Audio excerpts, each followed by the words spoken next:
تو باقاعدہ کتاب ہے 6 جلدوں میں. کتنے؟ 1 جلد میں نہیں، 6 جلدوں میں کتاب ہے. اب ظاہر سی بات ہے ایک آدمی اگر ان چیزوں کو کر لیتا ہے سنت سمجھ کر تو طبی فائدہ بھی اس کو حاصل ہوگا اور ثواب بھی ہوگا. لیکن اگر ایک آدمی محض ڈاکٹروں کی تحقیقات کی وجہ سے ان پر عمل کر لے گا، سنت کی نیت نہیں ہوگی، طبی فائدہ تو ملے گا، ظاہر سی بات ہے وہ تو کوئی بھی کر لے، لیکن سنت کا ثواب اس کو نہیں ملے گا. لیکن ہمارا مزاج تو یہ ہونا چاہیے جو چیز ثابت ہو سنت سے دوستو اس کا تو ہمارا دل فوراً قبول کرنا چاہیے. اور یہ بات طے ہے جو اللہ کے نبی صلی اللہ علیہ وسلم نے امت کو حکم دیا فرمایا اس میں ضرور نفع ہوگا. آخرت کا نفع بھی، دنیا کا نفع بھی، جسمانی نفع بھی اور ثواب تو ہوگا ہی. جس چیز سے آپ نے منع کیا، روک دیا ایسا مت کر لو، اس میں ضرور نقصان ہوگا.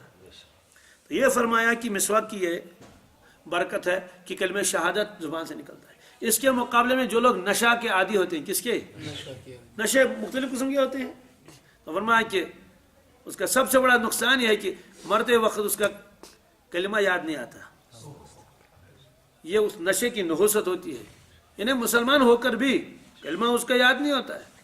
افیون کے جو عادی ہوتے ہیں، دوسرے جو چرس وغیرہ پیتے رہتے ہیں، کہ سب سے بڑا نقصان یہ ہے کہ مرتے وقت ان کی زبان سے کلمہ طیبہ نہیں نکلتا ہے، بڑی دشواری ہوتی ہے اور ایمان خطرے میں پڑ جاتا ہے. تو بارہ اس میں 2 چیزوں کا تذکرہ آیا. ایک تو عشاء کی نماز کو 1/3 رات تک مؤخر کر کے پڑھ لیں. 1/3 رات کا مطلب ہے پوری رات کے 3 حصے کر لیں. کیا؟ شروع والا حصہ 1، درمیان والا، آخر والا حصہ. تو پہلا والا حصہ جب ختم ہو جائے گا گویا کہ 1/3 رات نکل گئی، یعنی رات کا 1/3 حصہ یہ نکل گیا. اس کے بعد نماز پڑھ لیں. لیکن ہم لوگوں کا کیا حال ہے؟ ہم لوگوں کو ہم اول وقت سے بھی پہلے ہی پڑھ لیتے ہیں، ابھی وقت ہی شروع نہیں ہوا. اور سب سے زیادہ جو نقصان ہوا وہ رمضان شریف میں ہوا. رمضان میں تو نماز کا ثواب بھی بڑھ جاتا ہے اور ہر عبادت کا ثواب بڑھ جاتا ہے. اور تراویح کے احسان میں اس سال ہماری وادی میں سینکڑوں مساجد ایسے ہیں کہ عشاء کا وقت شروع ہونے سے پہلے آدھا گھنٹہ، کیا 20 منٹ 15 منٹ عشاء کی نماز پڑھنی شروع کر دی. لوگ مانتے نہیں. امام صاحب کہتے ہیں کہ نہیں تراویح پڑھنی ہے، تھکے ہوئے ہیں، چلو پڑھ لو. اور لوگ بھی غنیمت سمجھتے ہیں کہ جلدی سے باہر ہو کر کیا چل دیں. میں تراویح کے احسان میں فرض بھی چھوڑ دیا. کیا بہتر ہوتا کہ فرض ہی پڑھ لیتے اپنے وقت پر، اس کے بعد تراویح ہماری لمبی کیا ہوتی ہے، علم ترا ہی تو ہوتا ہے. چلو علم ترا کو بھی مختصر کر لیتے، کچھ بھی کر لیتے، لیکن کم از کم فرض تو ادا ہو جاتا. تو تراویح کے احسان میں اس سال بے شمار لوگ گویا کہ رمضان میں 4 فرض انہوں نے پڑھ لیے، لیکن 5واں فرض ان کا رہ گیا. اسی عشاء کی نماز پہلے پڑھ لی. اور اگر ان کو بتا دیا جائے کہ بھائی یہ میقات الصلاۃ ہے، یہاں اس میں لکھا ہے عشاء خدا سبن بنو، یہ عجیب بات ہے. اللہ کے بندوں پھر کیا گھڑی بھی خدا سے اللہ نے بنائی ہے کیا؟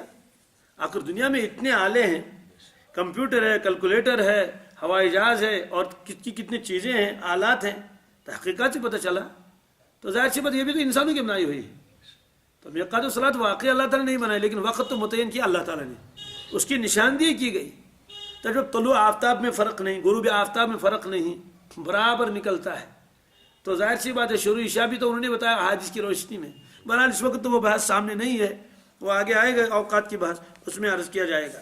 تو خلاصہ یہ ہے کہ اس روایت میں 2 چیزوں کا حکم دیا گیا. ایک تو یہ کہ میں اپنی امت کو یہ حکم دیتا کہ عشاء کی نماز کو کیا کر لیں، 1/3 رات گزرنے کے بعد پڑھ لیں. اور اپنی امت کو حکم دیتا کہ کوئی نماز ایسی نہ ہو جس میں آپ نے کیا نہ کیا ہو. اب دیکھیے آپ نے وضو بنا لیا، مسواک کر لیجیے. چلو ٹھیک ہے، آپ باوضو ہیں، کیا ہے باوضو ہیں. مغرب کے وقت آپ نے وضو کر لیا ہے، آپ کا وضو باقاعدہ ہے، آپ کو مزید وضو کرنے کی ضرورت نہیں ہے. لیکن اگر کوئی آدمی مسواک کرنا چاہے اجازت ہے، مسواک کر لے. غسل خانے میں گیا، جیسے ہم لوگ کلی وغیرہ کرتے ہیں، تو کلی کر لی، مسواک کر لیا، منہ صاف ہو گیا، آ کے نماز پڑھ لے. تو پہلے سے باوضو ہے، اس وقت بھی مسواک کیا تھا، اس کا ثواب بھی مل گیا. اس وقت وضو کر رہا ہے، یہ صرف مسواک بنا کر رہا ہے، اس وقت مستقل ثواب ملے گا. سوال ہے کہ کیا نماز کے علاوہ بھی مسواک ثابت ہے؟ ہاں ثابت ہے، روایت آگے آ رہی ہے. وعن شریح بن حانی رضی اللہ تعالی عنہ قال سألت عائشة رضی اللہ تعالی عنہ بأي شيء كان يبدأ رسول الله صلى الله عليه وسلم إذا دخل بيته قالت بالسواك. رواہ مسلم.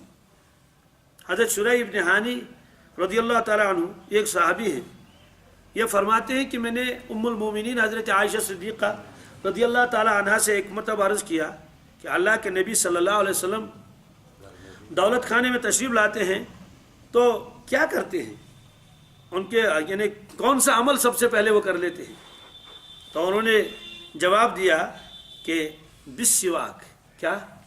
اور جب حضرت تشریف لاتے ہیں تو مسواک کر لیتے ہیں، کیا؟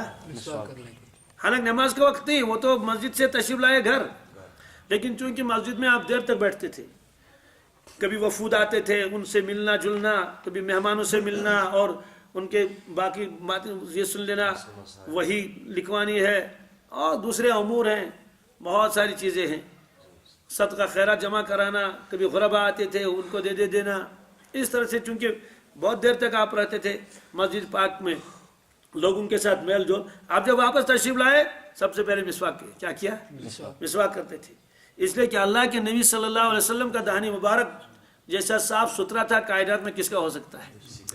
یہ امت کی تعلیم کے لیے تھا، اس لیے کہ جب آدمی بہت دیر تک کہیں کام کر لے گا کچھ کر لے گا تو بدن کا منہ کا ذائقہ بدل جاتا ہے، یہ تو تمام لوگوں کا کیا ہے؟ تجربہ ہے۔